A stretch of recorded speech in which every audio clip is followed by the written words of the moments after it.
You're listening to the Mastering Money in Midlife podcast with Debbie Sasson, episode 35. Welcome to Mastering Money in Midlife, a podcast for midlife women in business to overcome financial anxiety and make more money without burning out or sacrificing their families. Join certified life and money coach Debbie Sasson as she shares practical business strategies and mindset shifts that help you dissolve the money blocks that keep you stuck in a cycle of under-earning and under-saving, sabotage the growth of your business, and prevent you from building the wealth that you desire. Hello, my friends, and welcome back to the podcast. I have something interesting to share with you this morning before we jump into the podcast, and that is I am currently on a 72-hour water fast. I am about 64 hours into the fast, and I have to tell you that I am feeling great.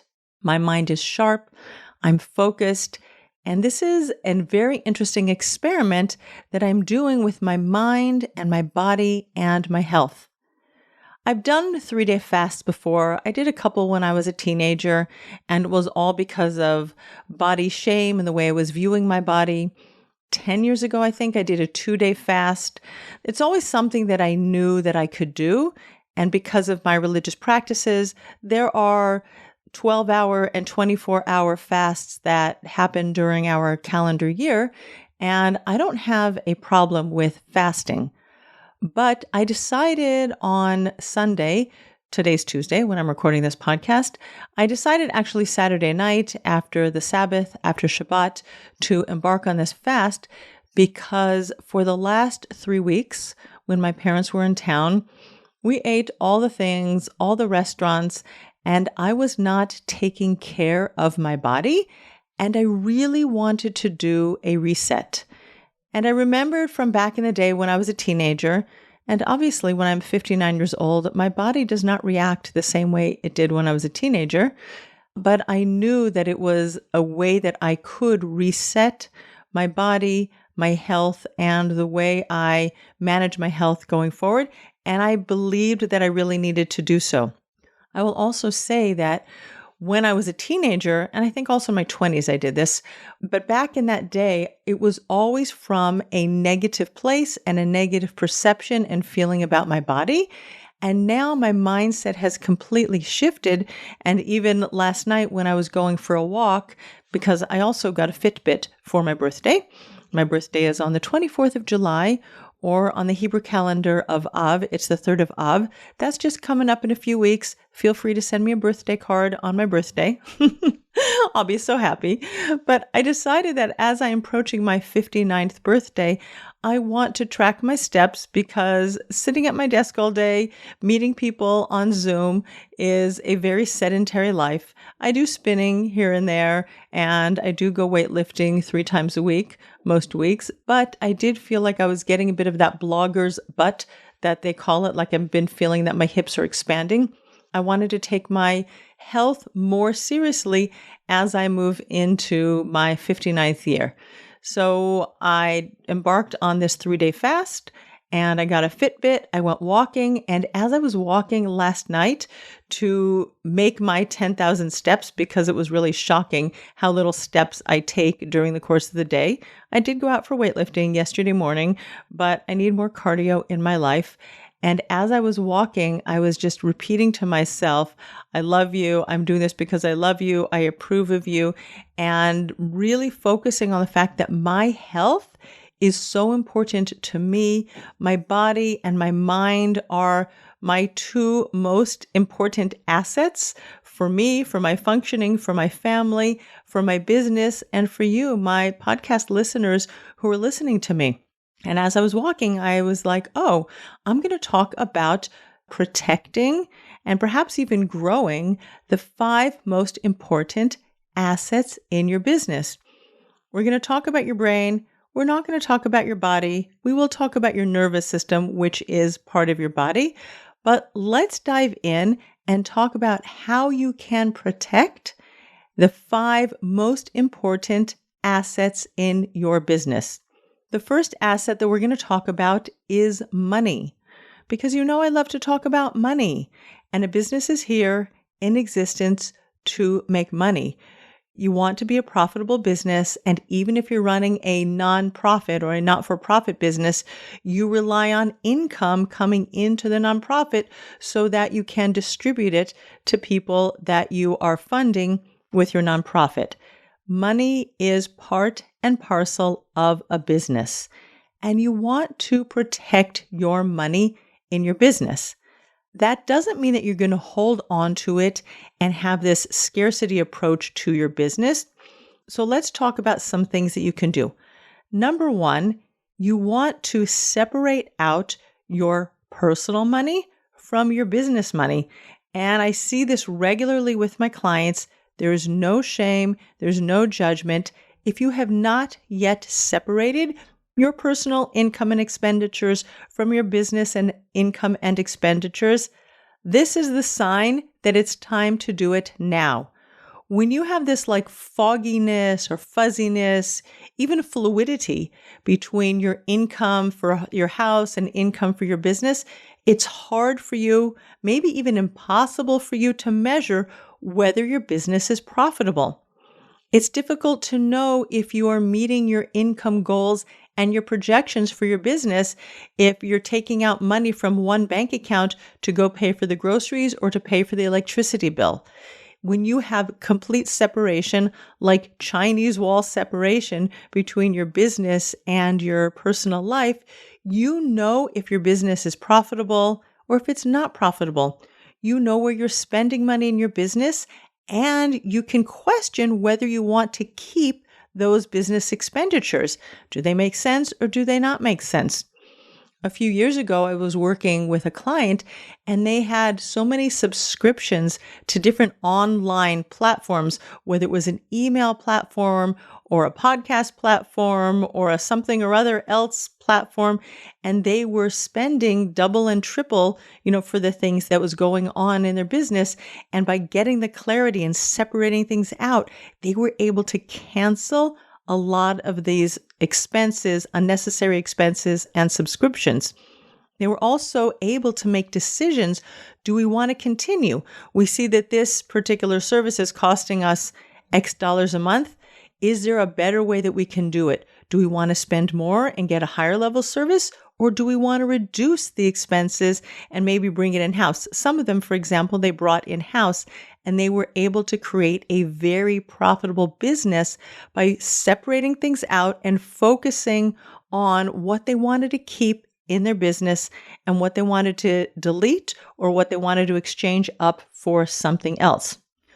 When you're tracking your income and your expenses, and that's another way of protecting your money, is tracking your income and your expenses to know if you're meeting your goals, and also seeing if you have different income streams, different revenue streams in your business.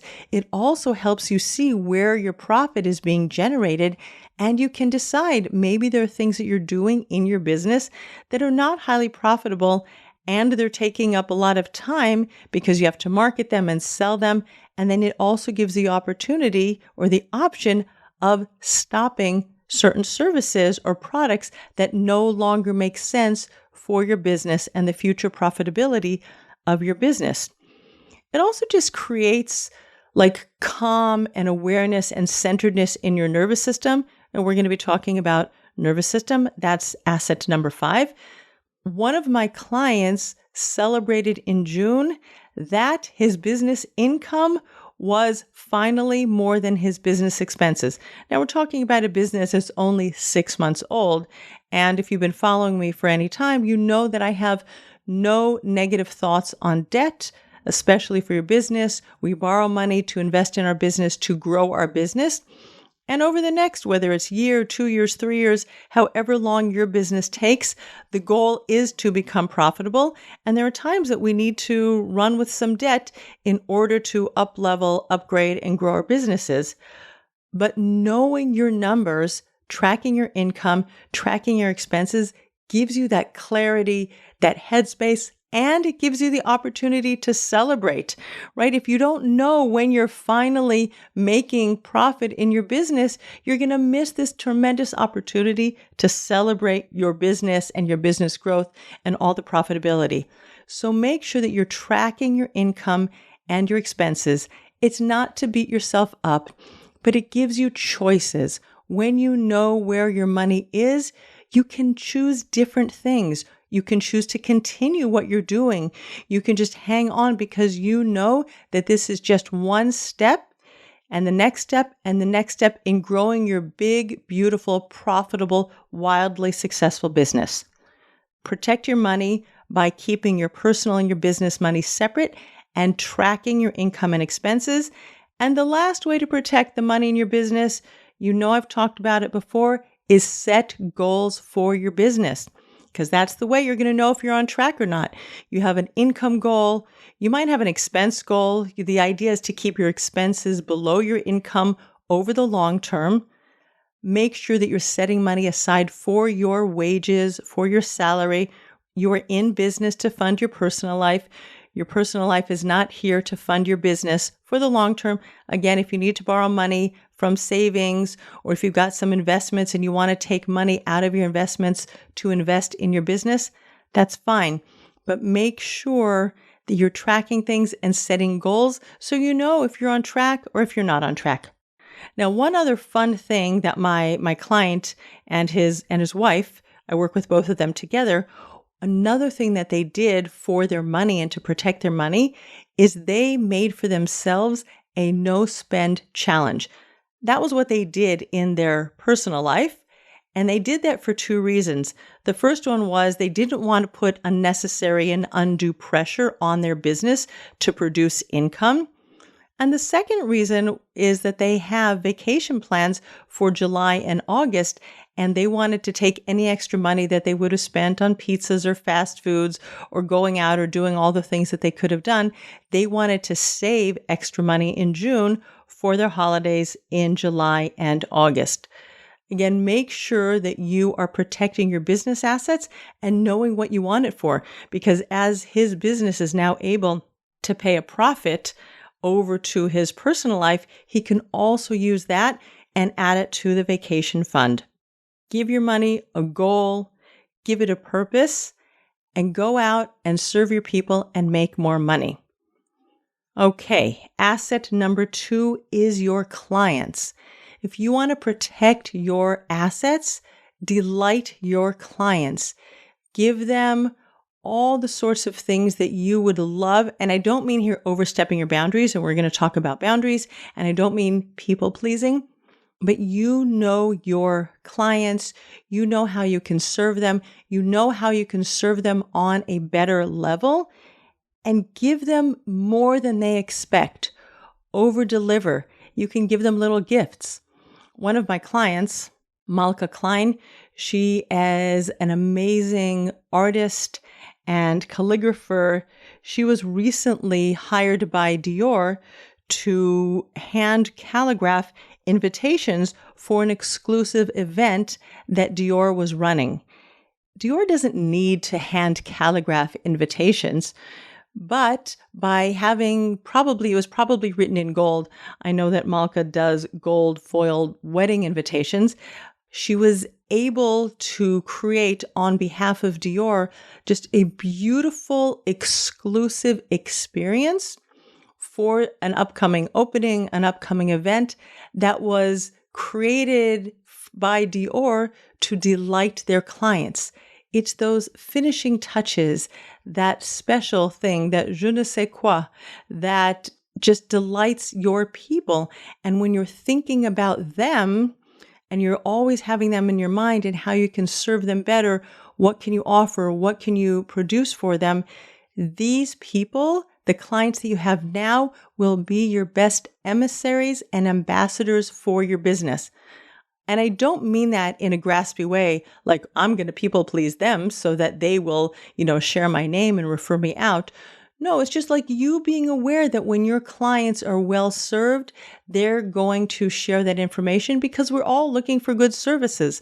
Like just this morning, my neighbor asked me about the renovations that we did on our bathroom because her daughter bought an apartment and needs to do renovations on her bathrooms. And she asked me for a referral. So just keep that in mind. When you do good work and people ask you, they will refer out your services, your products to their friends and their family. And that's a way of growing your business. So many people focus on increasing their email list and increasing the number of people on their newsletter, or that the people that they're serving, and they're spending time and energy focusing on increasing. And I don't dismiss or discount that as a business strategy, but make sure you're protecting the assets that you have now in your business. Don't neglect your current assets, your current clients, by running after and chasing after the people who don't yet know you. When I was in school or summer camp, maybe when I was a brownie back in the day, that was a long time ago, there was this little song that we used to sing. Make new friends, but keep the old. One is silver and the other is gold.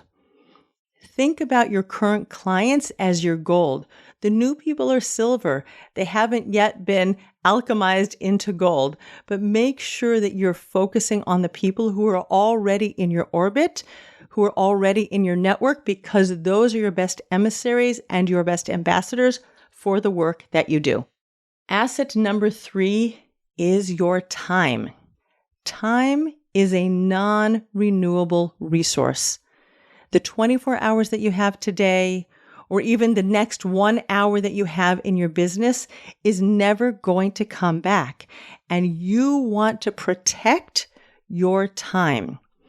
If you're spending the time that you're supposed to be working in your business doing other things, whether you're working at home and you're running to do the laundry or do the shopping, scrolling social media, right? If you're not focused on your business or in your business during business hours, you are squandering valuable time.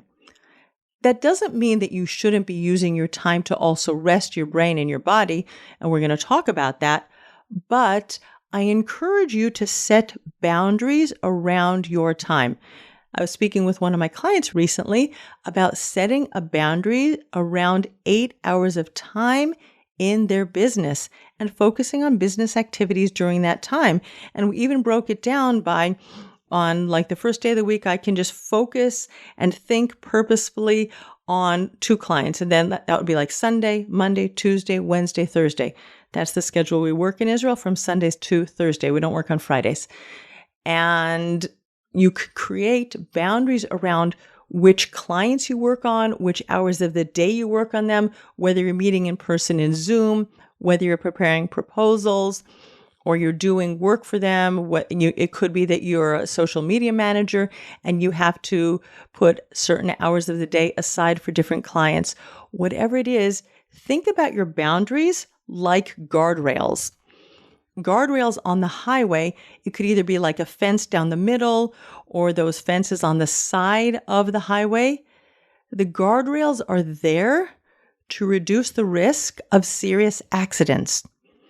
And just think about your business that way. When you're protecting your time in your business, an accident can be a dissatisfied client.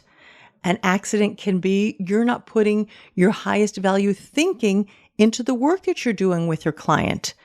Your guardrails can be, if you're in your business, you're only focusing on your business, and then outside of your business, like let's say you work from 9 to 5.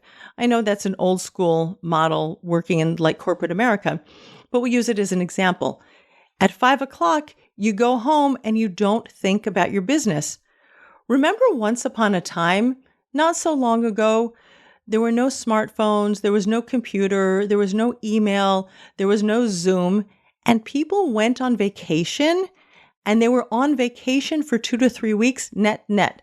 There was no emergency phone call, there was no WhatsApp at midnight or, a voice message or a Facebook message or something like that. You went on vacation and you detached from your business. You went home at night and you detached from your business. I do remember once when I was a little kid, maybe 4 or 5, my dad was working with companies in Japan. He got a call and we were all told to be quiet, quiet, quiet. And we weren't. We got punished for that. I remember that. But that was an unusual event, and that was because of the time change. Now, because we're working globally, there's an expectation that we should be available 24/7. But your time is a very valuable asset, and whatever time you're in your business today and tomorrow, protect that fiercely. Put up your guardrails and make sure that when you're in your business, then turn off the light at night, go home, even if it's just walking out your door of your office that's in your house, and now you're with your family, right? You don't want to be on vacation and in business at the same time.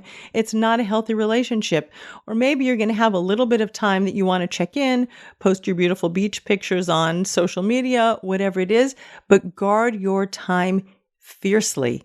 And make sure also that you leave time for hobbies you want to grow and develop as a person. Leave time for spiritual development. Leave time for your health. Leave time to manage your money for your personal life. That doesn't happen during your business hours. That happens during your personal life. Taking care of your money is beautiful, divine self-care and reduces tremendous stress and anxiety. Keep your asset of time, which is just a diminishing asset. Whatever is here is never going to return. So keep guardrails very, very firmly and fiercely around your time. Show up for your business when you're in your business. Let go of your business when you're not there. Asset number 4 is your brain. Your brain is the seat of your thinking. It is the most important asset in your business. All of your concepts, all of your ideas, all of your thoughts, anything that you create in your business is a result of the way you use your mind. We talked about protecting your clients. The way you protect your clients and the relationships with your clients comes from the way you think about them. Protecting your money, the way you think about money, the actions that you take in your business, the way you decide to set goals and the strategies that you create to reach your goals, all of that is created in your mind.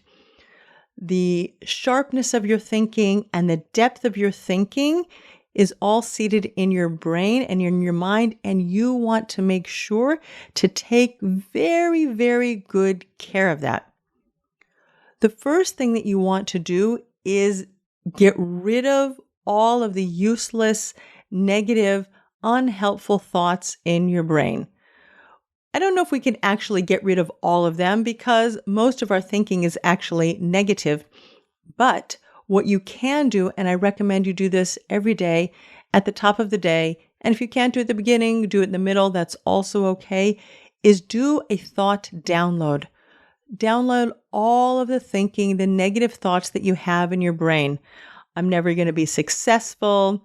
I haven't proven myself yet. Who do I think I am that I can actually make this business work? Maybe this isn't meant for me. Maybe I'm not meant to be successful.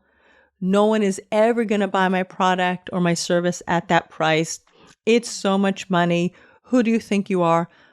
All of that negative thinking. I made a mistake. Woe is me. I can't believe it. Get it all out of your brain because it's there. And we don't want that fuzziness and fogginess and mushiness in our brain to impact the way we go forward during the day. So do that. And then you get to do what I call the white glove test. Back in the 50s, there was this thing called a white glove test where after you, the cleaning ladies would come in, they'd take a white glove and they would stroke their finger over the bookshelves to see how much dust is still left. And if the glove came out white, it passed the white glove test. Think about your thought download as doing the dusting and the vacuuming and the window wiping and shining of your brain. And you want it to pass the white glove test so that now you have created capacity in your mind to put some beautiful flowers or put some pictures on the wall or maybe spray some beautiful incense around.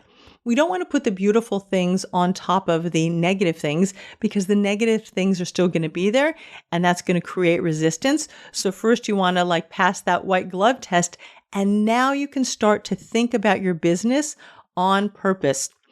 This is just the beginning. I was meant for this. Making money is so much fun. Money flows to me easily. Money gives me opportunities that I wouldn't have without money. Money speeds things up. My clients are divinely contracted to work for me. My clients are waiting for me to show up. This is an amazing offer. My clients love working with me. I know how to serve them. I've just given you a bunch of thought downloads that you can use. You might call them mantras. You might call them affirmations, whatever you want to call them. But don't put the positive stuff on top of the negative stuff. Let go, do your dusting, do your vacuuming, get all of that stuff out, because then you've created this beautiful decluttered mind. And now you can put your beautiful flowers and your pictures on the wall, and you can go forward creating beautiful services and beautiful products for your clients. You're going to feel so much more lightness and expansiveness in your body. And we're about to talk about your nervous system. And that is what's going to fuel the positive actions that are going to take you forward to serve your clients, who are one of your best assets in your business. So let's talk about now asset number 5, protecting your nervous system. Your nervous system is your body's command center. Your nervous system controls your movements, your thoughts, and your automatic responses to the world around you. Your emotions, both your positive emotions and your negative emotions, stimulate specific actions in your nervous system. Negative emotions, for example, could be stress, anxiety, fear, anger, shame, guilt. We all know what those feel like, right? They don't feel very great. Positive emotions can be happiness, love, joy, gratitude, right? You can imagine those beautiful, opening up, expansive emotions. And when you're in a negative state or a positive state, the way you act and react to things is going to be very different. And if you try to suppress or avoid or escape the negative emotions in your body, in your nervous system, those negative emotions can become trapped and you can create an emotional blockage. And having blocked negative energy can be very, very draining. It can lead to burnout. It can even lead to physical illness. Sometimes for people, it can come out as a rash, or it could come out as a flu, or anything else, even I think arthritis. I'm not an expert on this, so don't quote me on that. But we know that when you have a lot of negative energy stored in your nervous system and in your body, it for sure impacts the way your immune system works. And of course, it will also impact and influence the way your brain focuses, functions, and thinks. And since your brain is one of the most important assets in your business, you want to keep your nervous system unblocked. You want to keep the energy flowing through you so that you are showing up at your highest level. You want to make sure that you're unlocking, unleashing, letting go of all of the negative thoughts and emotions that you know are happening right now. And there are different ways that you can do it, different modalities. For you, it might be meditating or journaling, could be yoga, could be going for a walk or even a run. Whatever it is, find what works for you. I love EFT tapping. That's one of the modalities that I use personally and in my business with my clients to unblock negative emotions that are stuck in our nervous system. And when we release those negative emotions, we have so much more capacity to show up on a much higher thinking and a much higher cognitive level. And again, because your brain is so important, you want to be able to do that, because your negative thoughts and emotions are going to fuel shutting down and not showing up in your business. We might have emotions of fear of failure that we talked about last week on the podcast, creating failure resistance and the willingness or the capacity to fail forward. It could be worry of judgment, rejection, criticism. I was working with a client this week and she was telling me that her dad, every time she speaks with her dad, and she respects him very much, he always asks her, "Are you busy?" And there's this like judgment that she feels when they're having this conversation that she has to be busy all the time. And she has a very successful business where she has revenues over $500,000 a year. And this worry that maybe her dad is going to judge her. And we really talked about, what does busy mean? Does busy mean you have to be doing all the time? Or does busy mean you can have people who are working for you doing the work, and maybe you'll do some of it. We even talked about her, hanging on to her premium clients and her maintaining those relationships. But as the CEO of your business, you want to create time to super think for your business, to again, think about your clients, what they need, how you're going to strategize and grow your business forward, how you're going to show up and serve your clients in the best way. And you see how all of these things are related. My client wants to double her revenue, so she wants to create $1 million plus business. And she needs to protect her assets. She needs to protect her clients. She needs to protect her time, because if she's busy all the time working in her business, right, working with clients, she doesn't have time to be working on her business and thinking at a higher level on behalf of her business growth. So you want to make sure that negative emotions like fear of rejection and criticism and judgment and failure and all that are not stopping you from growing your business. It could be 30 seconds, it could be 90 seconds, it could be 5 minutes or 10 minutes to notice what energy is coursing through your body. Is it like a frenetic, like frazzled energy? Or is it that more delightful, calm, expansive energy? And if you're feeling the more negative, frazzled energy, or that like pit in your stomach, oh no, I'm a failure kind of energy, invite it in. Embrace that negative energy. It's a vibration, it's a sensation in your body. And when you notice it and befriend it and embrace it, you can breathe into it and you can allow that energy to be in your body. Breathing into it will actually make it disappear.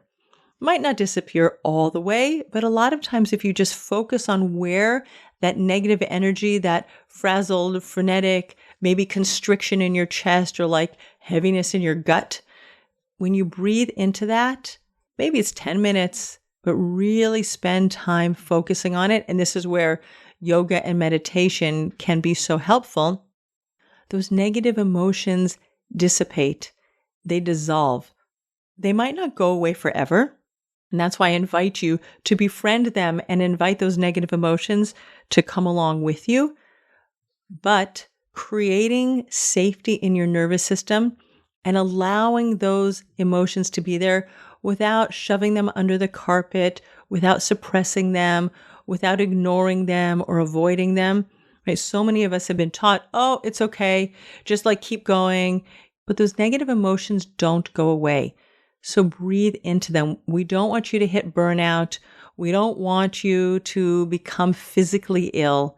Process your negative emotions. And if you need to work with a professional to do that, whether it's a therapist or a coach or someone who specializes in your nervous system, please do that work. You're doing important work in the world by showing up in your business. Protect your most important assets.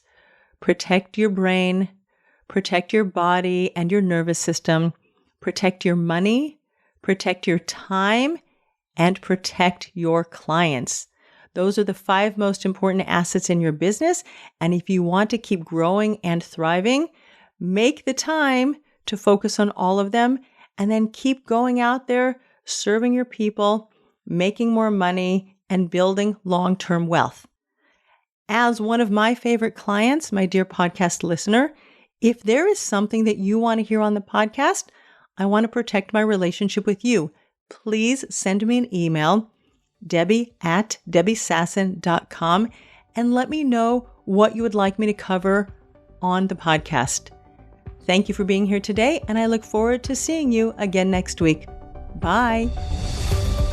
Thanks for listening to Mastering Money in Midlife. If you want more information on Debbie Sasson or the resources from the podcast, visit masteringmoneyinmidlife.com.